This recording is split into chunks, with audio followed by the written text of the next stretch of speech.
Kata ko tu ino bene tu no ai kamata mo ai katoa na ko koe. Kore mo ke tau hiva mo i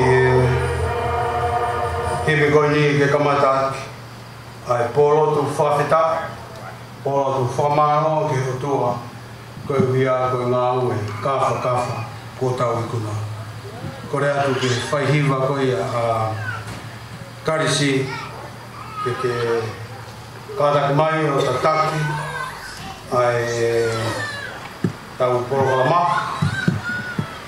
Ono nge au, tolu mo fulu he mi, ono tolu noa, mo kātaki o mea ke te tau hi.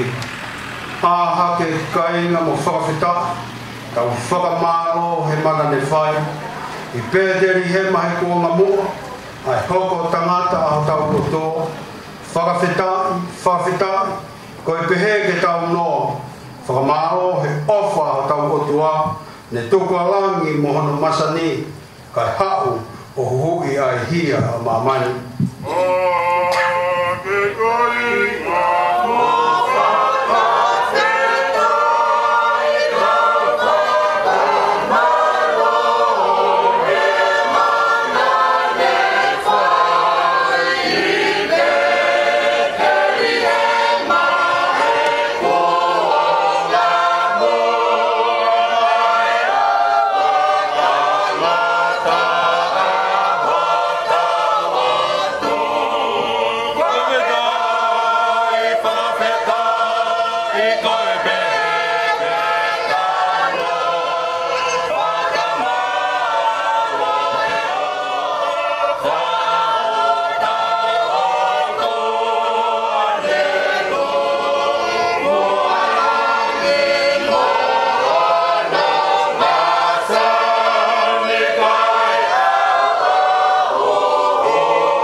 Kawaki ke tau hiwa he ves whakausi. Tau mo ki tau mo ke whakawhita. E aho alo i o kuta iai. Ko mea te pue ke tau tuku pā. E mātea ki ai hau tā puha. Whakawhitai. Ko e pehe ke tau noa. Whakamaro he ofa tau o tō. Le tuku alangi mohono masani. Kai hau o hui ai hia mamani.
Kata ko me fuke tau lot.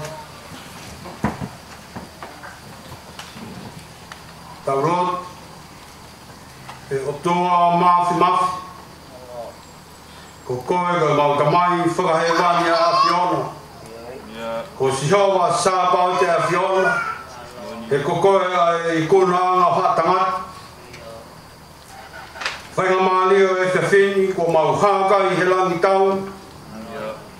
Te mau patai lātou, he mau ilo, nā ke whie whakāo mai, ka nā ke whie kau mai, ke kātoanga, ko loto lelei ai hoi ki atu i whanau, ka umā e kāinga masima koe ni ke mau whakakakat, ke mau toi whoki mai ki api, ka nā kai ke mau whalala ki ha mau iwi, Te mea nā mau lama, ka nā mau ilo, talu me ao ane a fi. Na mo tari e whare o tui whakanoa e a Fiona. Te mo mau hangai langi tau ai pe ngahi tapa kehe o mo ui. O hange e ngahi polo kalama. Na mau whakakakato mai he wike koe. Koe rea e whawhini koe i kuna. He ko Sihova nisi a Fiona ko koe mau fuka. Ko mau i kuna ho o wha. Ko lawa ho mau whatongi a ho keresi. Ka ko mau la kai e ngai whatongi a. I he tona ki mea e a Fiona. I he mau katoanga na whai. Mau whawhetai atu. O ke i whale rei o whai ma tui whakano. Kai umaa hono whare. Tongi. Kai umaa hātau i whanua. Ma halotu. Pea be ke sui tunga whare kotoa be. Oi kolo koe. Mau whakawhetai he whiawhini. He ku kei whana mea lelei ai whana ko peka. Nai whai ai e whakamaunga. Pea whamawai da mo e tala. Pea wholahi ai mo e mape whou. Ke whai ai e mau whanonga. Ka pau mau fie hoko koe kolo lava mea. Te mau whalala atu ki he a Fiona. Mahari e eiki. O ke kei tuku pe ke matala e api ko lei pua, hono pua. Ke whakamahino ka te ki mau tolu. Ka pau e kai ke mau kumi ki ho mama. Ka pau e kai ke mau apasia ki a koe. Te mau ngoi pe ua ngahi mea o tonu ke whakalelei he mau no fo. Whawhitai. Hange koe whaino ino ku whai he eiki no pere. Whe mau ke mau wak. Whe mau ke mau ngā ue. E koe honi, ko mau hangeo, toi teu e kolotau, na ngā ue he mau whangakui. Ke whakamahino ka teki mau tonu, koe aunga mo ui ke mau ngā ue. He iai aho, ko teu ho mau feitu, pe ko neo, pe ko matot, toki whai kia i e whakawhir maali e. Ka koe mau whanonga, he kai toi hata haia, ke whiunga ke tu, o whakakakato e. Ngahi visone me lia koe whatok, he lau maali o e hou e ki, ka koki mau tolu e ne au. Nai hono kau tangata ane a whi, ka koe mau manatu ki ai eiki, o whakaloto mawhan. Ka koki mau tolu e ni o ko mau tolu, ai kuonga koe ni. Mau noa tu holau maali e, ke tau kei kau pia mo koe. Ko mau i kuna ai kātoanga, kau ki kai tau matala mi ho mau loto. Matunga e mau i kuna, he na mau tangi atu ke whakao mai. Mau loto atu eiki, kai uhia ka po kalama e koe. Whai tāpuki na mai ai eiki no pere, kai maa se oro whare. Pea pe foki ki he ngahi kau hiwa, hono kau lea. Toi ngai whatongi a, mau kore mua e o tua, oua te ke lākai ki mau tolu. Tu mua ki tau kei waka taha pia tau waka o. O hange, koe, ngai tāmpo aki pa moi klesi, na tu ke mau koloa ia me ai me huike kosi, o mai ke whainga maali o e te whi. A nea ngō kui kai ke mau kakato hei, ka ku me ite ai loto koto pe, he whakawhitai atu, he mau ilo. Ko mau i kona e whatongi a. Haere mai ao tataki, ka ke whama apo, whai ho mau whakakoloa he pōkoi. Kore kātoe ngai tāpua kini. Wafa peho alo Christ ka ko mau whakamo ui. Amen. Oh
whakawhita e pōkoe.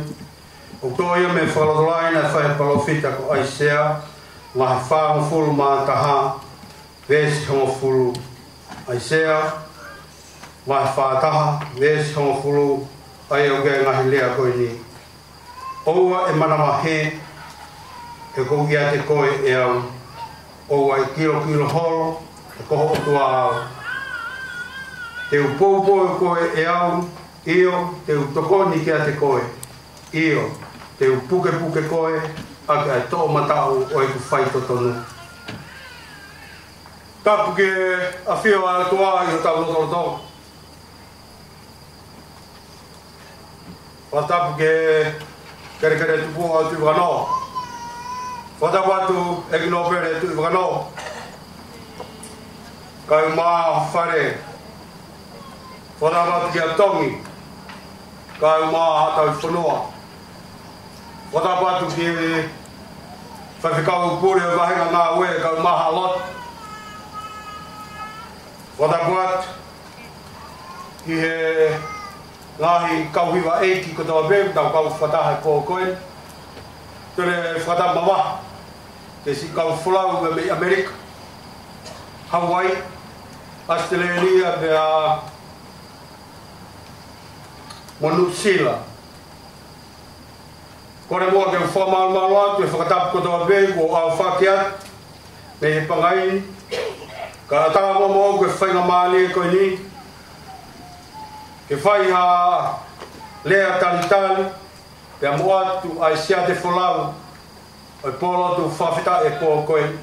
Ke mua ke wha lea, tau whawhita i ko tawa me mua ki hatua. E ne ke i whie kau mai, pia neongo e alo ngari alo tāmaki, ka koe mea ke mo ilo ka ina. Koi olunga ko he ao, mo tolu mua whapuna o kuranu pulu pe ia. Ure wha mahino mai, okay, taftonga mau pe ofa e o tua. Ko tui koe pōni ko mei te hatau roto. I he ofa mo i tauhi e o tua. Puke whainga maali e koe ni, e ki no pere tui whakano. Si whafungai atu, o kai ngā, tongi kai mā tua e whanua. Tai tane lei koe. Mo e whakamālo atu, ke i mawiri, ke mea mai, whakarangangi e whihui ana katoa bēna mau whai. Mawilo kai taimi whainga taa eni o e a. Ka koe taimi o ke mea mai ke he tau polo kalama katoa bēna o whai. O ku ngahu e toko taha katoa. E ko ke tō e tau whuka. Ka koe kua whuka o ku tō molo. Ka koe whuka o ku fuske a. He koe whuka o i kuna. Mau ofa lahi atu. Ka moe mau tala manu. Whamalo atu. O mea mai ke tau kau whataha pōkoe. Koe whatongia ko tau la kai nei kai whatongia nei whakatupa ke. Ka koe sio mea lolo ai a whion ai feituuna. Koe uhi, ko a nukunuku masani. Mo a nukunuku, e whakalakang e he nukunuku anea. Nā tau tutupu hake ai.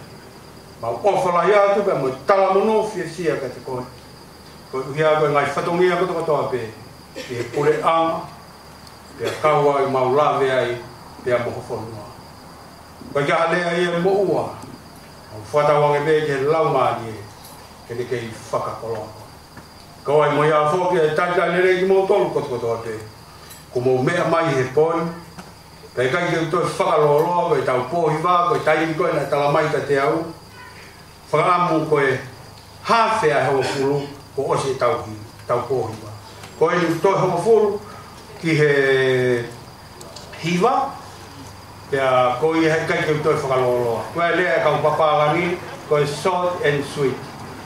Pe koe tau tō pia, koe i kai ke ko poaki mai ngai kau hiwa koe, pia koe mea ko mau, talu pe tau pōhiwa uraki mai nau hiwhi ai, pia koe ke nau toi hiwa ki nau koe. Moua pēne o kau hiwa, koe osi pē se ku whakahoa, o kore ai e tau fu takai e ta kore atu ke turi karisi mo take mo to e tau takai uruaki o skoia kore atu ke turi tonga ke mo fai tau hiwa ka ko kore atu fai mo halea whakafonga be me Amerika be mo Australia o osia umai mo o fa mo tala mo nu mo fiesia ko polo te polo ko tau polo ko fa ko kole atu pangenia ko tau teu ke malanga whaka osta ko sio mai be ko i whakamama watu toi ho minite ta ya tau lea ko minite pe tolu o malo ko koloa pe ke mau si whanonga tu ko reo whakamore morea ko tui pe toi ngai whainga mali ke mouto lea os ko ia ho mai mo lea Australia he tu Amerika mo am kontinenti o whakamaunga ke ai tau whakakakato whatongia os ko ia ko kore pe tui tonga te mahatau fu hiwa os pe ko hiwa tonga pe lea rewa nu sila pe motonga ko tonga ai pe to ko ta ke ne whakafoa ka to ai ngai turi ne o e tau takta ela no turi ko ka no no pe ki tau ai pe to ko ta ne whakafoa no no o si ko ia pe to hiwa rewa karis te karisi ko whaafe rewa ai whaafe whakalanglang o poni ai no pele tu vano ke ne whakakoloa e kātoanga pe ko kutu pe aku o whakaosi ko i heka ki tau toi whaloloa whamaloa to mo mea mai ka koe poni o ku mahi noi na ia ho tau polo tau toka ili o ke ipe li ke whakakakato whatangia kore atu tau wahi kau hiwa o mai ha tau hiwa kamata bebe me karisi skoia pe tonga kore atu mahalea pe me Amerika Australia osko ia to hiwa tonga New Zealand pe lea me nukuni pe osko ia ka hiwa karisi kata ko ki pas ke fa langi whakakakato ho tau whatangia o ia pe tau programa ke pon tala monua ke ngahi whatangia ho toa te tau whala pe ai maro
Whawhetai ki a Sihova a ngahi kure a ngā kotoa. Whai ono whakamālo e ngahi whahinga. He koe ne ofa kia ki tau tō luo fukau kaua. Pea koe mooni a Sihova tai ngata haleluia. Hoko kore ke whakatulou heni. Me no pere tui wakano. Kai pehe ke hufanga he whakatapu ko kamata aki ai katoanga whawhetai mo whakamāwai o pōko e ni. Ko kore whakamole mole atu i hoku teunga. He lau lere mai au pehe au ku os tupu ai polo, tukai whai ai polo. Ko kore whakamole mole atu e kuha atu uani. Tai te teo mai ki he polo tu. O ko whakawhetai he pōko e ni, ko hiko e tau lama hao ai o tua, ko whai mā ki tau tolu o tau au sia mai a e whiawhi whakoloa ko e ni. Pea ne ongo na e whai a e whakotuutuu ki he aho ko e ni, ka koe o tua pēna ne whakahoko. Pea ko whakawhetai ai e kumoi i he pōko e ni, i he kumamata atu ki o mo ngai whawhonga. Na i kai ke ukawau he polo kalama o e pō ni, ko e tāpuni awa pe he kousio o kai ke te ia taha e Amerikani he ni ko auto ko taha pe. Pea pe he te blau hoku mo nui he pōko e ni, ko kau i he pōlotu whakamāwae. Ka inga nuku nuku, o kuia ia e fia he ki whine motu a ko e ni, i he kulele mai, o ku mahu inga ai whoki ki api. Li aki hoku ki family, kau lere mai o tariani atu, kia ki mau tolu i he pōko ni. O ki ai e ngo i he pōko ni, ko mole ai whangata mai, na mau tutupu ai. Ko e whangata mai na mau tupu ai, ko mea ene mahu inga kia ki nā tolu, ai mea ai kolo. E ko aku mana tui, i he whitu ngofulu, Lele na awange ai alu pet finau. Ko laki kumi pa anga ia na e whai. Na mau i Amerika pe. Pe nai mo uia e kau tangata eki na mau tutupu ai. Te vita kai lahi whasisila.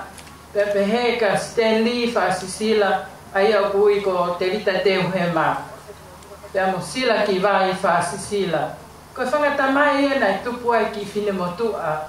Ma lalo mo ta iloa ko ni. Kana ilonga ai family ko ni e fua kavenga. Tatau pe i he fonua, i he siasi o mahulu ange e nau whai whatongia i he siasi. Pea koe mo oni o ku mau kau he kai o e monu ai lotu e kau tangata eiki ko ni. Kai ke peheko sang tumua i he pōko ni.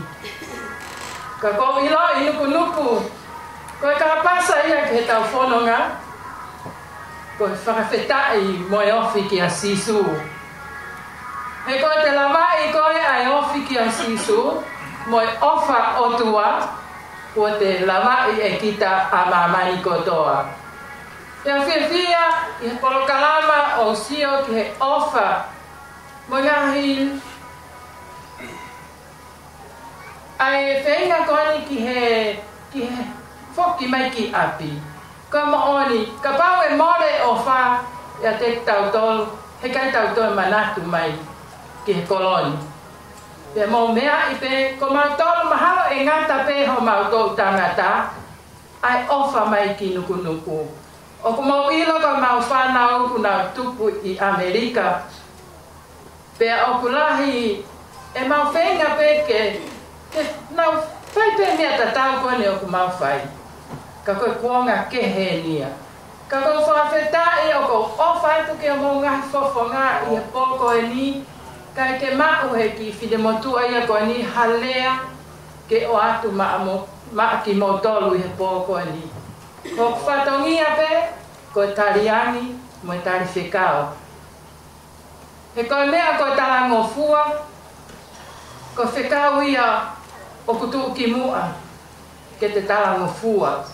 Ko manatu ki he mau ki kumi pa anga whakamui mui ka maulele mai ki tonga ni. Koe pareste ni pe a mo e sekeritari, pe a moa o mo hoa tau paanga, pe he kia vai mahanga mo no hoa. I ka mata atu ke whai e mau konseti, mau nofo whakaukau i pe totongi whewhe i ai holo na mau ngawe aki na tola ni mangeau. Pea mo e ti chia i koni na mau ngawe aki na tola tolngea. Mana tui ko mau ki toko lahi pe ne whai ake mau kumpa.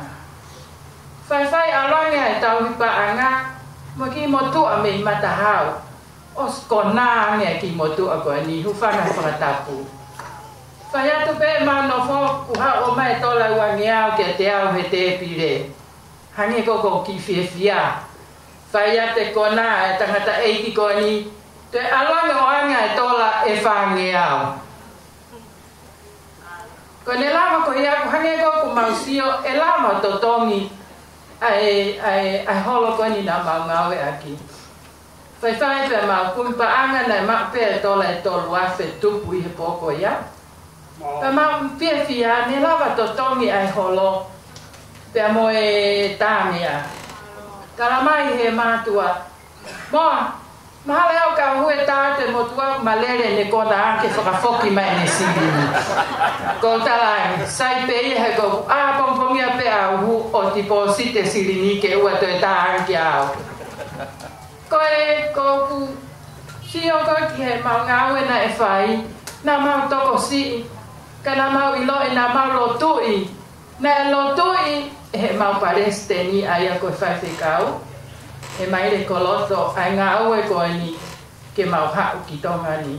Pe neongo e mau toko si ina lama lelei pe ho mau ngai whatongia hono katoa. O koe aia o whalahi mea te au e ki whinu motu a tua mo ta iloa koe ni mo e whiawhia la. E fofonga atu ki o mau ngai fofonga i he poko ni. Ka ia tau mawai pe mo eiki. Mo maua Christmas whiawhia. Mo tau fo o monu ia. Koe ia o whalahi heni ka no pere tu whakano. Ko taimi na e wha mea ngai ki Amerika. Ko ki whine motu aini na he taritari. E au ke taimi koe ni na e hoko ai koe ni o paremia. Ko ngoi ko ki bānawa, ko whiwhia. He ko ilo. Ko ene mea nge, e mea whakapule anga nge ia. Te kai ke to e au ange ia kia te au. O koe e o whalahi kia te ia, o kune kei lau maria lele, ka ma Losaline, o ko o whalahi at Losaline. I poko ani. Ko ia o kupehepe ai ki whakahohaka, tua ofa eiki atu.